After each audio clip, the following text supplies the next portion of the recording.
Heart attack അല്ലെങ്കിൽ ഹൃദയാഘാതം അതിപ്പോൾ പ്രായമായവർക്ക് മാത്രമുള്ള ഒരു രോഗമല്ല. ഇപ്പോൾ 20ഉം 30ഉം വയസ്സായവർ പോലും ഹാർട്ട് റിലേറ്റഡ് ആയിട്ടുള്ള അസുഖങ്ങൾ കാരണത്താൽ മരണപ്പെടുന്നത് നമ്മൾ വാർത്തയിലൊക്കെ നിറയെ കാണുന്നുണ്ട്. നമ്മൾ ഇന്നിവിടെ സംസാരിക്കാൻ പോകുന്നതും അതിനെക്കുറിച്ച് തന്നെയാണ്.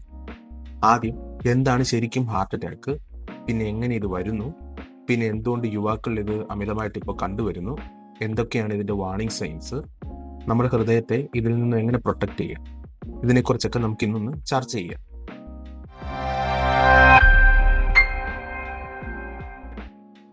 ഹായ് എവരിവൺ, എൻ്റെ പേര് ഡോക്ടർ അനൂപ് ബാബു. ഞാനൊരു ജനറൽ പ്രാക്ടീഷണറാണ്. ഹെൽത്ത് റിലേറ്റഡ് ആയിട്ടുള്ള കണ്ടൻസിനോട് താല്പര്യമുള്ളവരാണെന്നുണ്ടെങ്കിൽ ഈ വീഡിയോക്ക് ഒരു ലൈക്ക് അടിക്കുക, കൂട്ടത്തിൽ ചാനൽ ഒന്ന് സബ്സ്ക്രൈബ് കൂടെ ചെയ്യുക. അപ്പോൾ നമുക്ക് വീഡിയോയിലോട്ട് പോവാം. നമ്മുടെ ആദ്യത്തെ ടോപ്പിക്കിലോട്ട് പോവാം. എന്താണ് ശരിക്കും ഹാർട്ട് അറ്റാക്ക്? നമ്മുടെ ഹാർട്ട് ശരിയായിട്ട് പ്രവർത്തിക്കണമെന്നുണ്ടെങ്കിൽ നമ്മുടെ ബ്ലഡ് സർക്കുലേഷനിൽ നിന്ന് പ്രോപ്പറായിട്ട് ഓക്സിജൻ സപ്ലൈ നമ്മുടെ ഹാർട്ട് മസിലിലോട്ട് എത്തണം. ഈ സപ്ലൈ പ്രോപ്പറായിട്ട് കിട്ടാതെ വരുന്ന സമയത്ത് നമ്മുടെ ഹാർട്ട് സെൽസ് മരണപ്പെടും. ഈ മരണപ്പെട്ട് തുടങ്ങുന്ന അവസ്ഥേനെയാണ് നമ്മൾ ശരിക്കും ഹാർട്ട് അറ്റാക്ക് എന്ന് പറയുന്നത്. അടുത്തതായിട്ട്, എങ്ങനെ ഈ അവസ്ഥ നമുക്ക് ഉണ്ടാകുന്നു എന്നൊന്ന് നോക്കാം. എളുപ്പമുള്ള രീതിക്ക് തന്നെ ഞാനൊന്ന് പറഞ്ഞുതരാം. ഞാൻ നേരത്തെ പറഞ്ഞ സർക്കുലേഷൻ അല്ലെങ്കിൽ ആ ബ്ലഡ് സപ്ലൈ നമ്മുടെ ഹാർട്ടിലോട്ട് എത്തിക്കുന്നത് നമ്മുടെ കൊറോണറി ആർട്ടറീസ് ആണ്. ജീവിതത്തിലെ കുറച്ച് ദുശീലങ്ങളും മോശപ്പെട്ടായിട്ടുള്ള ലൈഫ് സ്റ്റൈലുകളും കാരണത്താൽ നമ്മുടെ ഈ ആർട്ടറിയിൽ ഫാറ്റും അല്ലെങ്കിൽ കൊളസ്ട്രോളൊക്കെ വന്ന് ഡെപ്പോസിറ്റ് ചെയ്യാൻ തുടങ്ങും. ഈ ഡെപ്പോസിറ്റ് ആവുന്നവയ്ക്ക് പറയുന്ന പേരാണ് നമ്മൾ പ്ലേക്ക്. ഈ പ്ലേക്ക് കാരണം നമുക്ക് രണ്ട് തരത്തിൽ അപകടം ഉണ്ടാകാം. ഒന്ന്, നാരോയിങ് ഓഫ് ദ ആർട്ടറി, അതായത് രക്തക്കുഴലുകളുടെ വിസ്താരം കുറയും. ഇത് കാരണം നമ്മുടെ ബ്ലഡ് ഫ്ലോയുടെ, അതായത് രക്താതിക്കൂടെ ഒഴുകുന്നതിൻ്റെ അളവും കുറയും. രണ്ടാമതായിട്ട്, പ്ലേക്ക് റപ്ചേഴ്സ്.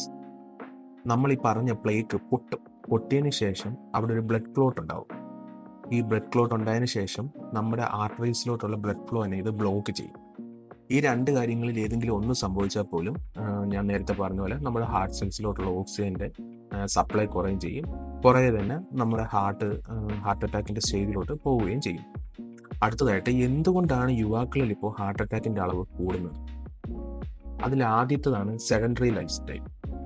അതായത് നമ്മുടെ ഇപ്പോഴത്തെ ഒട്ടുമിക്ക യുവാക്കളുടെയും ജോലി എന്ന് പറഞ്ഞാൽ ഇരുന്നുകൊണ്ട് മാത്രമുള്ളതാണ്. ഈ ഇരുന്നുകൊണ്ടുള്ള ജോബിന് ശേഷം വീട്ടിൽ അവർ വന്നു കഴിഞ്ഞാൽ തന്നെ, അതായത് ഓഫീസിലെ ജോലിയൊക്കെ കഴിഞ്ഞ് വീട്ടിൽ വന്നാൽ തന്നെയും അവരവരുടെ ടൈം സ്പെൻഡ് ചെയ്യുന്നത് ഇപ്പോൾ മൊബൈൽ കാണുക, അല്ലെന്നുണ്ടെങ്കിൽ ഗെയിം കളിക്കുക, അല്ലെന്നുണ്ടെങ്കിൽ പറഞ്ഞ പോലെ TV കാണുക. ഇങ്ങനെയാണ് അവരുടെ ടൈം പിന്നെ സ്പെൻഡ് ചെയ്യുന്നത്. അവർക്കൊരു പ്രോപ്പറായിട്ടൊരു ഫിസിക്കൽ ആക്ടിവിറ്റി അവിടെ ഉണ്ടാകുന്നില്ല. ഈ കുറഞ്ഞ ഫിസിക്കൽ ആക്ടിവിറ്റിക്ക് പറയുന്നത് നമ്മൾ സെക്കൻഡറി ലൈഫ് സ്റ്റൈൽ എന്ന് പറയുന്നത്. രണ്ടാമതായിട്ടുള്ളതാണ് അൺഹെൽത്തി ഫുഡ് ഹാബിറ്റ്സ്. മിക്കവരും ഇപ്പോൾ വീട്ടിലുണ്ടാക്കുന്ന ആഹാരത്തെക്കാളിലും കൂടുതലായിട്ട് പ്രിഫർ ചെയ്യുന്നത് പുറത്തു നിന്നുള്ള, ഒന്നുകിൽ ഹോട്ടൽ ഭക്ഷണം, അല്ലെന്നുണ്ടെങ്കിൽ ഇപ്പോൾ നിറയെ തട്ടുകടകളുണ്ട്. ഈ തട്ടുകടകളിലെ ഭക്ഷണമൊക്കെയാണ് കൂടുതലായിട്ട് ആൾക്കാർ ഇപ്പോൾ പ്രിഫർ ചെയ്യുന്നത്. അവിടുന്ന് കിട്ടുന്ന ഈ ഫാസ്റ്റ് ഫുഡ് അല്ലെങ്കിൽ പ്രോസസ്ഡ് ആയിട്ടുള്ള ആഹാരങ്ങൾ, പിന്നെ കൂടെ കിട്ടുന്ന ഈ ഷുഗറി ആയിട്ടുള്ള ഡ്രിങ്ക്സ്, അതായത് ഈ കൊക്കക്കോള, പെപ്സി അങ്ങനെയുള്ള ഷുഗറി ഡ്രിങ്ക്സ്, ഇവയൊക്കെ ചീത്ത കൊളസ്ട്രോള് അമിതമായിട്ട് നമ്മുടെ ശരീരത്തിൽ ഉണ്ടാക്കാൻ ഒരു കാരണമാകും. അടുത്തതായിട്ടുള്ളതാണ് ഉറക്കക്കുറവ്, ലാക്ക് ഓഫ് സ്ലീപ്പ്. ഇപ്പോൾ ഒട്ടുമിക്കവരുടെ ഒരു ഹോബിയാണ് ബിഞ്ച് വാച്ചിങ്. അതായത് രാത്രിയിലൊക്കെ ഈ ജോബൊക്കെ കഴിഞ്ഞ് വരിക, അല്ലെന്നുണ്ടെങ്കിൽ ക്ലാസ്സൊക്കെ കഴിഞ്ഞ് വന്നിട്ട് രാത്രിയിൽ ഒക്കെ ആകുമ്പോഴത്തേക്ക് കുത്തിയിരുന്ന് സിനിമ കാണുക, അല്ലെന്നുണ്ടെങ്കിൽ ഈ സീരീസുകളൊക്കെ ഉണ്ട്, ഇതൊക്കെ ഇരുന്ന് കുത്തിയിരുന്ന് കാണുന്നൊരു ശീലം. ഇവരൊക്കെ എന്ന് പറഞ്ഞാൽ രാത്രി പകലില്ലാത്ത രീതിയിൽ ഒറ്റ സ്ട്രെച്ചിലൊക്കെ ഇരുന്ന് ഒന്നും നന്നായിട്ടൊന്നും ഉറക്കമൊന്നും ഉണ്ടാകാത്ത രീതിയിൽ ഒറ്റ സ്ട്രെച്ചിലിരുന്ന് ഈ സിനിമ കാണാം. പിന്നെ അതിൻ്റെ ഒപ്പത്തിലുള്ളതാണ് ഗെയിം കളി, രാത്രി പുലരും വരെയുള്ള ഗെയിം കളി. ഇതിൽ നിന്നൊക്കെ എന്ന് പറഞ്ഞാൽ പ്രശ്നം എന്ന് പറഞ്ഞാൽ നല്ലൊരു ഉറക്കം കിട്ടുന്നില്ല. നമ്മുടെ ശരീരത്തിന് എന്ന് പറഞ്ഞാൽ ഒരു പ്രോപ്പർ 6 to 7 hours ഒരു സ്ലീപ്പ് വേണം. ആ 6 to 7 hours സ്ലീപ്പ് കിട്ടിയാൽ മാത്രമേ നമ്മുടെ ബോഡിക്ക് ഒരു പ്രോപ്പർ റീസെറ്റ് ഉണ്ടാകത്തുള്ളൂ. അതായത് നമ്മൾ ഫുൾ ടൈം ഡേ ടൈമിൽ വർക്ക് ചെയ്യുക അല്ലെങ്കിൽ പഠിക്കുക അതൊക്കെ ചെയ്യണം. ഇതിനൊരു റീസെറ്റ് കിട്ടാൻ വേണ്ടിയാണ് നമുക്ക് ഈ ഒരു സ്ലീപ്പ് വേണ്ടത്. പക്ഷേ ഇത് കിട്ടാതെ വരുന്നിടത്തോളം ഹാർട്ട് റിലേറ്റഡ് ആയിട്ടുള്ള ഡിസീസസിൻ്റെ റിസ്ക് കൂടിക്കൊണ്ടേയിരിക്കും. അടുത്തായിട്ടുള്ളതാണ് പുകവലി, മദ്യപാനം, അല്ലെന്നുണ്ടെങ്കിൽ ലഹരിയുടെ ഉപയോഗം. ഈ പറഞ്ഞ 3 കാര്യങ്ങളും നമ്മുടെ ഹാർട്ടിൻ്റെ ഒരു പ്രോപ്പർ റിതം ഉണ്ട്. നമ്മുടെ ഹാർട്ട് ബീറ്റ് ആണെങ്കിലും എന്ത് തന്നെയാണെങ്കിലും അതിനൊരു പ്രോപ്പർ റിതം ഉണ്ട്. അതിനെ നന്നായിട്ട് വലിയ തോതിൽ തന്നെ ബാധിക്കുന്ന ഒരു കാര്യങ്ങളാണ് ഈ സ്മോക്കിങ് അഥവാ മദ്യപാനം, ഇതൊന്നും പോരാത്തിന് സബ്സ്റ്റൻസ് അബ്യൂസ്, അതാണ് ഈ പറഞ്ഞ ലഹരിയുടെ ഉപയോഗം. ഇത് കഴിവതും നമ്മുടെ ശരീരത്തിൽ വെച്ചാൽ ഹാർട്ട് റിലേറ്റഡ് എന്നല്ല, ബാക്കിയുള്ള എന്ത് കാര്യങ്ങൾ വെച്ച് നോക്കിയാലും ഇവ നമ്മുടെ ശരീരത്തിന് വളരെയധികം ദോഷമുള്ള കാര്യമാണ്.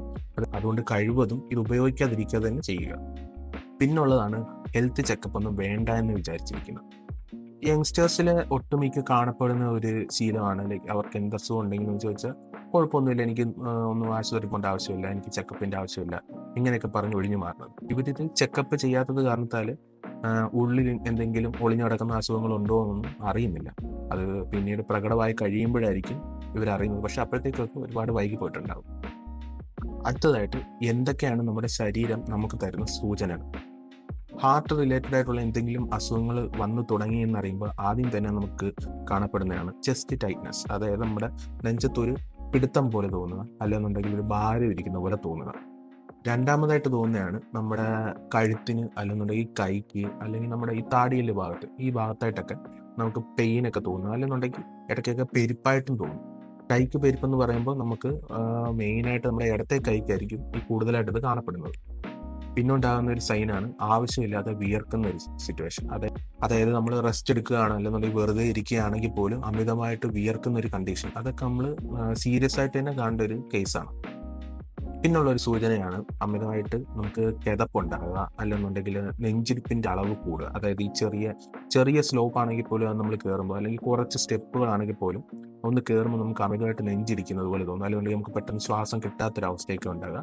ഇതൊക്കെ നമുക്ക് ഹാർട്ട് റിലേറ്റഡ് ആയിട്ടുള്ള എന്തെങ്കിലും, അതായത് ഇപ്പോൾ അമിതമായിട്ട് കൊളസ്ട്രോൾ ഒക്കെ ഉണ്ടാകുമ്പോഴും കാണിക്കുന്ന സെയിം ഒരു സിംറ്റമാണ്. ഇത് നമുക്ക് ഒരു ഹാർട്ട് റിലേറ്റഡ് ഡിസീസ് തുടങ്ങുന്നു എന്നുള്ളതിൻ്റെ ഒരു സൂചനയാണ്. How to protect our heart? നമുക്ക് എങ്ങനെ നമ്മുടെ ഹൃദയത്തെ ഇതിൽ നിന്നൊക്കെ സംരക്ഷിക്കാം? ആദ്യത്തേത് നടത്തം. ഒരു ദിവസം ഒരു 30 തൊട്ട് ഒരു 45 മിനിറ്റ് വരെ രാവിലെ ഇറങ്ങി ഒന്ന് നടക്കുക. അല്ലെന്നുണ്ടെങ്കിൽ പ്രോപ്പറായിട്ട് വീട്ടിൽ നിന്നാണെങ്കിൽ പോലും ഒന്ന് ട്രെഡ്മില്ലിലാണെങ്കിലും ഒന്ന് എക്സസൈസ് ചെയ്യുക. പിന്നെ കഴിവതും വീട്ടിൽ നിന്നുള്ള ആഹാരം മാത്രം കഴിക്കുക. പുറത്തുനിന്ന് ഞാൻ കഴിക്കേണ്ടെന്ന് തീരെ പറയുന്നില്ലെങ്കിലും മാക്സിമം വീട്ടിലെ ആഹാരങ്ങൾ മാത്രം കഴിക്കാൻ ശ്രമിക്കുക. വല്ലപ്പോഴും ഒക്കെ പോയി ഒന്ന് പുറത്തുനിന്ന് കഴിക്കുന്നത് വലിയ പ്രശ്നമുള്ള കാര്യമല്ല. പക്ഷെ എന്നും അതൊരു ശീലമായി കഴിഞ്ഞാൽ നമ്മുടെ ശരീരത്തിനെ അത് വലിയ തോതിൽ ദോഷകരമായിട്ട് അത് ബാധിക്കും. പിന്നെ ഞാൻ നേരത്തെ പറഞ്ഞ പോലെ ഈ ബിഞ്ച് വാച്ചിങ് ഒക്കെ ഒന്ന് ഒഴിവാക്കിയിട്ട് പ്രോപ്പറായിട്ട് രാത്രിയിൽ ഒരു 6 തൊട്ട് 7 അല്ലെങ്കിൽ 7 തൊട്ട് 8 മണിക്കൂറൊന്ന് നന്നായിട്ടൊന്ന് ഉറങ്ങി നോക്കുക. ഇത് നമ്മുടെ ഹാർട്ടിനെ സംരക്ഷിക്കുന്നതിനേക്കാളും നമുക്ക് നല്ലൊരു ഉന്മേഷം പിറ്റേ ദിവസം രാവിലെ എഴുന്നേൽക്കുമ്പോൾ കിട്ടാനും ഇത് സഹായിക്കും. പിന്നെ നേരത്തെ ഞാൻ പറഞ്ഞ ദുശീലങ്ങളൊക്കെ ഒന്ന് മാറ്റുക. ദുശീലങ്ങൾ എന്ന് പറയുന്നത് മനസ്സിലായി കാണുമെന്ന് തോന്നുന്നു. നമ്മുടെ പുകവലി, മദ്യപാനം, ലഹരി എന്ന് പറയുന്നത് ഒട്ടും നല്ലൊരു കാര്യമല്ല നമ്മുടെ ശരീരത്തിന്. സോ ഇവയെല്ലാം കംപ്ലീറ്റ്ലി അങ്ങ് മാറ്റുക. പിന്നെ ഒരു 6 മാസം അല്ലെന്നുണ്ടെങ്കിൽ ഒരു കൊല്ലത്തിൽ ഇടയ്ക്കൊക്കെ ഒന്ന് ഫുൾ ബോഡി ചെക്കപ്പ് ഒക്കെ ഒന്ന് ചെയ്യുക. അതിനകത്ത് നമുക്ക് എല്ലാം ഉൾപ്പെടും. നമ്മുടെ ബോഡിയുടെ കംപ്ലീറ്റ് ബോഡി ബ്ലഡ് ടെസ്റ്റുകൾ വരും. അതായത് LFT, RFT എല്ലാം വരുന്നുണ്ട്. അതിൻ്റെ കൂട്ടത്തിൽ നമുക്ക് ECGയുടെ ടെസ്റ്റുകളും എല്ലാം അവരെടുക്കും. അപ്പോൾ നമുക്ക് അഥവാ എന്തെങ്കിലും പ്രശ്നങ്ങൾ മുന്നേ കൂട്ടി അറിയാൻ പറ്റിക്കഴിഞ്ഞാൽ അപകടം ഉണ്ടാകുന്നതിന് മുന്നേ നമുക്ക് അതിനുള്ളൊരു പ്രോപ്പറായിട്ടൊരു ചികിത്സ എടുക്കാൻ പറ്റും. ഓർക്കുക, പ്രായം എത്ര ചെറുതാണെന്ന് കരുതി നമ്മുടെ ഹാർട്ട് സേഫ് ആകണമെന്ന് ഒരു നിർബന്ധവുമില്ല. നമുക്കൊരു അസുഖം വരുന്നതിന് വരെ കാത്തിരിക്കുന്നതിനേക്കാൾ മുന്നേ നമ്മൾ അതിനുള്ള പ്രതിരോധം ആദ്യമേ ചെയ്ത് തുടങ്ങുന്നതാണ് എപ്പോഴും നല്ലത്. Because prevention is better than treatment. അപ്പോൾ ഈ വീഡിയോ എല്ലാവർക്കും ഉപകാരപ്രദമായി എന്ന് ഞാൻ വിശ്വസിക്കുന്നു.